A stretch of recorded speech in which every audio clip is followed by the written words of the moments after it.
Good afternoon to everybody, and thank you for inviting me this afternoon. My name is Nicolo Michelusi, and I'm a postdoc at the University of Southern California. My postdoc advisor is Professor Bashimitra. This is joint work with Professor Mohamed and Nagar from the Department of Physics and Biological Sciences at USC, and Sam Pirbanian, who is his PhD student. And I will present my work on the modeling of bacterial cables, and I will consider also recent information theoretic aspects that we have considered. The main, most of the literature devoted to molecular communication is devoted to the analysis of communication paradigm based on molecular diffusion. The idea is that we have, for instance, two devices, two cells, that communicate by transmitting molecular signals in the environment, and they can encode information, for instance, by modulating the density of these molecules in the environment, or by using different molecules to encode different information. And most of the literature is based on this concept. My talk today actually is not on molecular diffusion, instead is on a new communication paradigm based on electron transfer.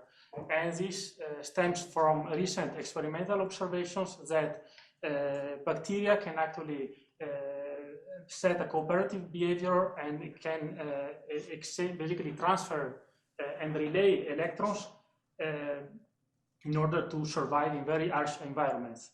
And the first part will be devoted to developing a model which captures this electron transfer signaling. And so the main question that we will address is how does this electron signal is coupled with the energetic state of the cables. And in the second part, instead, I will consider information theoretic aspects. So how do we propagate a meaningful message information across this bacterial community? Electron transport is a very well-known and fundamental process in cellular respiration. And the basic idea is that electron flow across the cell membrane creates a proton gradient across the external and the internal part of the cell. And this proton gradient, these protons are then pumped into an enzyme called ATP synthase, and which allows to, by a sequence of reactions, to generate ATP for the cell. And the ATP is the main energy currency for the cell, which is used to perform function in order for the cell to survive. While this mechanism is very well known for individual cells, recent experimental observations show that cells can actually establish cooperative behaviors by which they relay electrons over, for instance, this cable filamentous structure in order for all the cells to survive. In particular, this picture is a picture which represents a marine sediment where these filaments have been found. And the main feature of this marine sediment is that the lower part of the sediment is rich in sulfide, which is an electron donor, but is very poor in oxygen, which is an electron acceptor, whereas the upper side of the sediment is rich in oxygen. And what happens is that in normal conditions, the cells wouldn't be able to survive isolated due to the lack of oxygen, but using this cooperative electron transfer along the full cable, they are able to transfer electrons from the electron donor to the electron acceptor, and they're all able to survive. And our vision is to understand how this electron transfer mechanism works, and the idea is that we may be able to exploit this electron signal to also to transfer information, to control the cable. And the main advantage is that the electron signal can be transferred very quickly, and so it enables a quick adaptation of this system to the environment. And second, it can also be interfaced with microelectronics. However, we introduce a new dimensions of not only of information, but also of energy, because this electron signal is directly coupled with the energetic state of the cells. And the capacity for this filament of bacteria is not just given by the bottleneck, by the weakest cell, as it is in the case for wireless communication, for instance, but instead we need to take into account the local interactions of the cells and the fact that we have this energy coupling of the electron signal with the energetic state of the cell. And again, this is also a picture where electron transfer occurs in a different environment. This is a biofilm, and our colleagues have shown that these cells bacteria are able to create nanowires across which they exchange electrons. And the main motivation, the main goal is to develop a model of electron signaling in this system and understand how this electron signal is coupled with the energetic state of the cell. Second, we want to study information theoretic aspects, that is, what is the capacity of these cables. And these models can actually be used also to do some predictions and to guide experiments, which are usually very, very expensive. So the idea is that experiments, the number of variables that come into these experiments are huge, and so it is very difficult to choose the right parameters to perform this experiment. If we are able in some way to guide and give some insights, this will be very useful.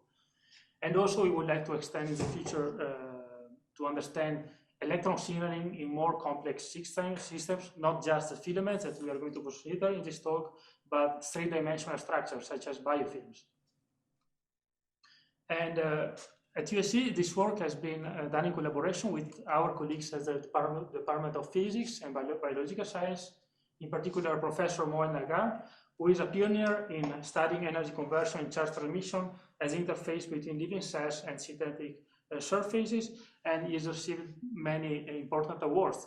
And his PhD student, Sam Pirbalian, who is at the Department of Physics and Biological Science, who is specializing in charge transfer in proteins. And so they're really expert on this field of electron transfer in these bacterial systems. The first part will be devoted to a model of electron transfer in bacterial cables. And we can draw a parallel with other wireless communication systems that we have that have been studied in the literature, in particular energy harvesting wireless communications, where we have sensor nodes which harvest energy from solar energy using solar panels. They harvest this energy and they store this energy in an internal rechargeable battery, and then they use this energy to perform tasks such as sensing, data transmission, and so on. And similarly, we want to use Q in theoretic models inspired by wireless communication to model the behavior of these bacterial communities. In particular, each cell has an internal ATP battery, let's say, and it harvests electrons from an electron reservoir, which is an electron donor, and this electron flow is used to recharge the ATP pool. And most of the models in the literature which attempt to model cellular behavior focus on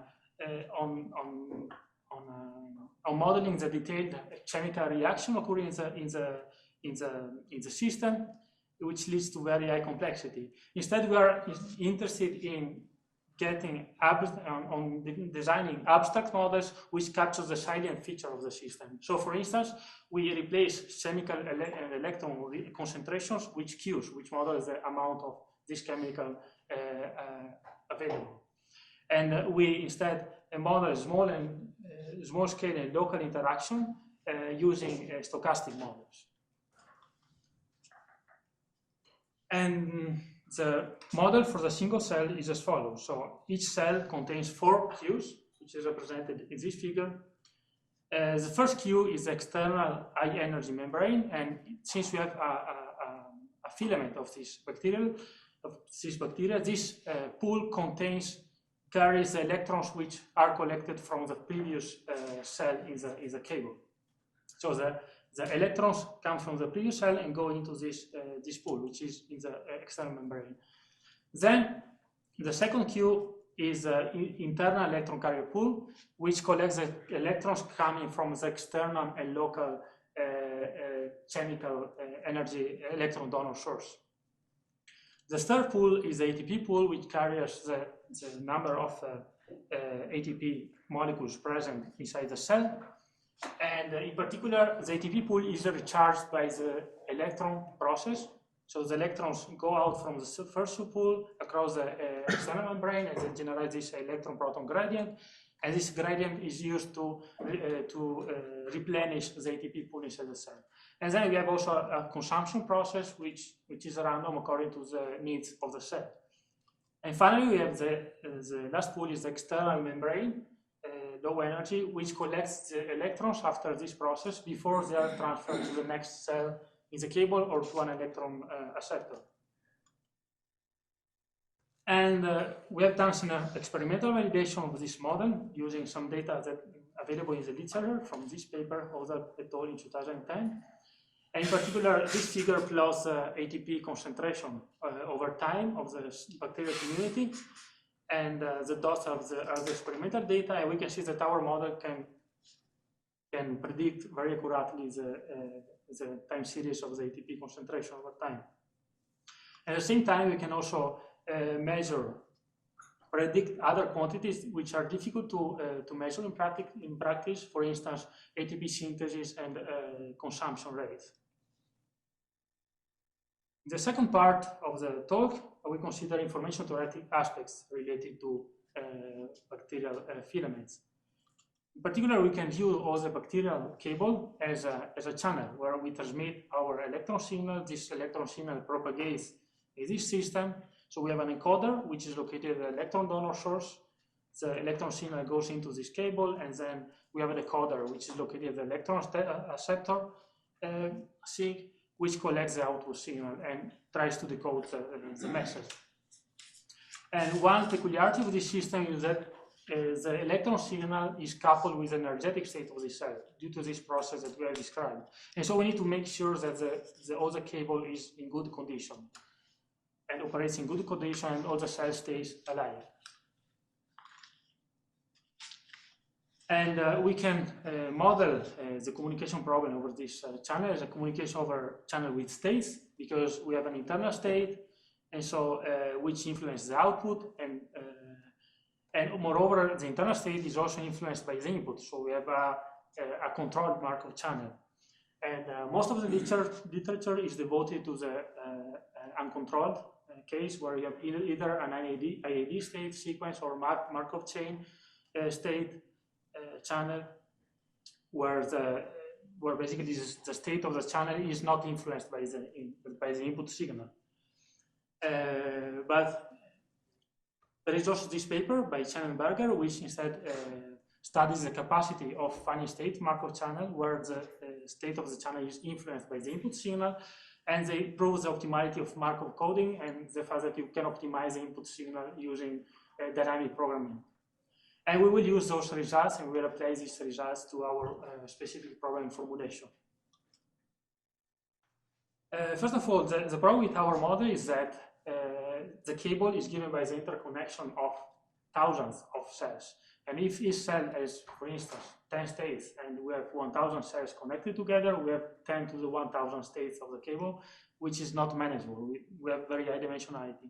So we need, first of all, to further abstract this model and find an even more simplified model which describes the overall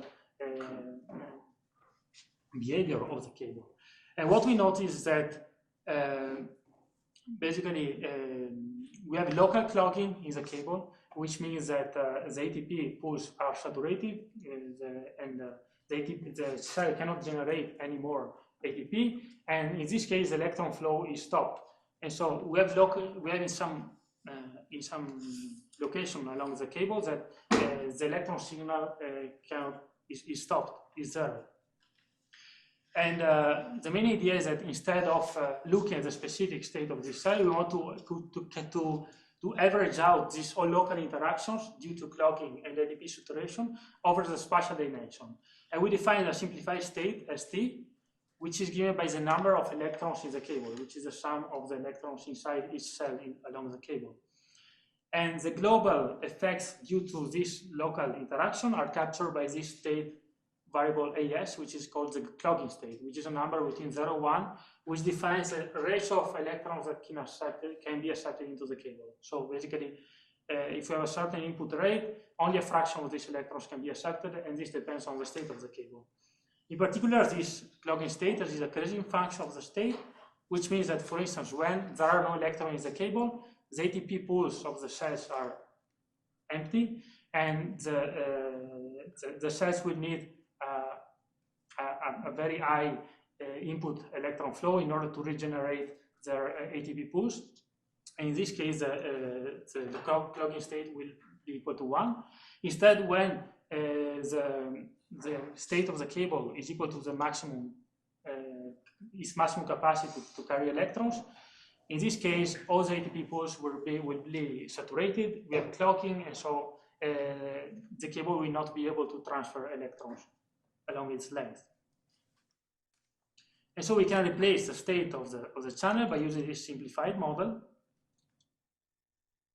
And so we have the encoder, which defines, governs, controls the intensity, the input intensity process, and the actual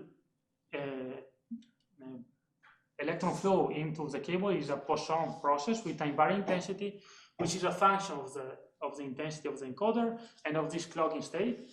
And the output out of the cable is also a time varying Poisson process with rate which depends on the state of the cable. And so we have a finite state Markov Poisson channel in continuous time. And previous work on the analysis of Poisson channels either assume a discrete time model, and for this case the capacity is unknown and only upper and lower bounds are known, or there is also the capacity of continuous time Poisson channels without state, and for this case has been studied by Weiner in 88, and the capacity can be computed actually in closed form. And we extend these results to finite state Markov channels, which is the case in our setting where the channel evolves as a function of the input signal. And as it was done in the previous work by Weiner, we use this approximation that we discretize the system and we assume that the time slots of the system have very small duration delta, which means that we need to focus only on 3 possible outcomes in each slot.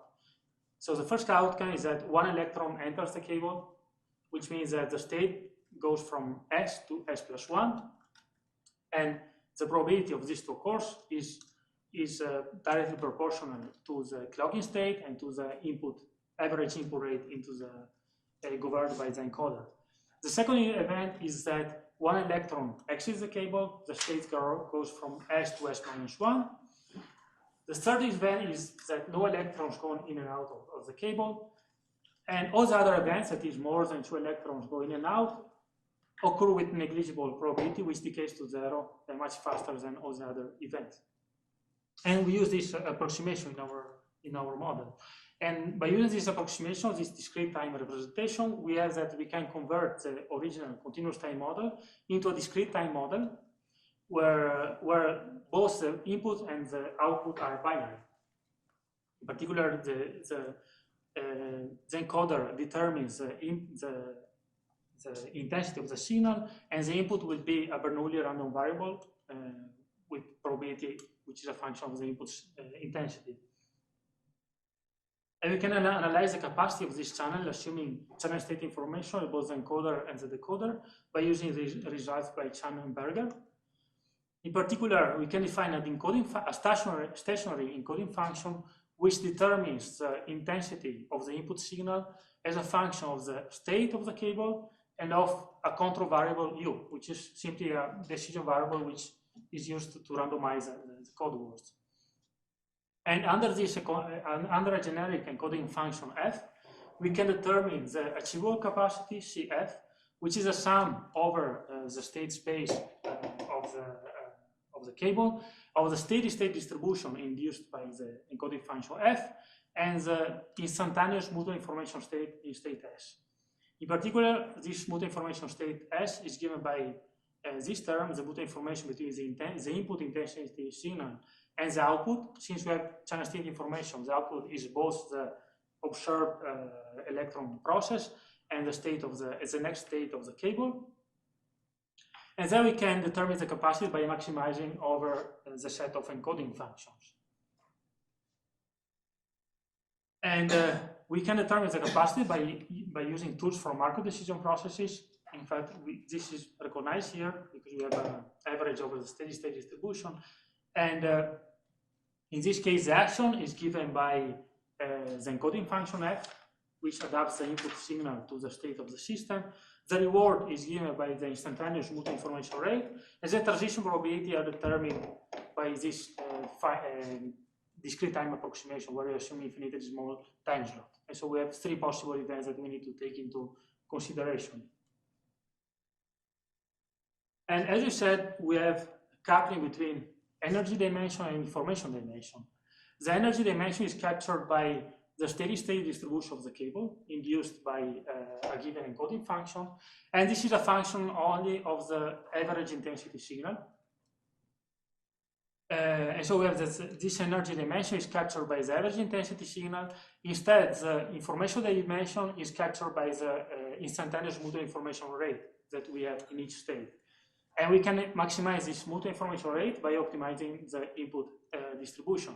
And what we get is that by using the convexity of this function, we can use we can prove that the optimality of binary input distributions. And this was proved by Weiner in the static case, that is in the case where the channel is static and not dynamic, and we have just extended it to our dynamic setting. And the optimal average intensity signal can be optimized using dynamic programming by using this Markoy decision process formulation. And finally, I show some another results. So if you look at the instantaneous mutual information rate, we have this shape. It is a concave function.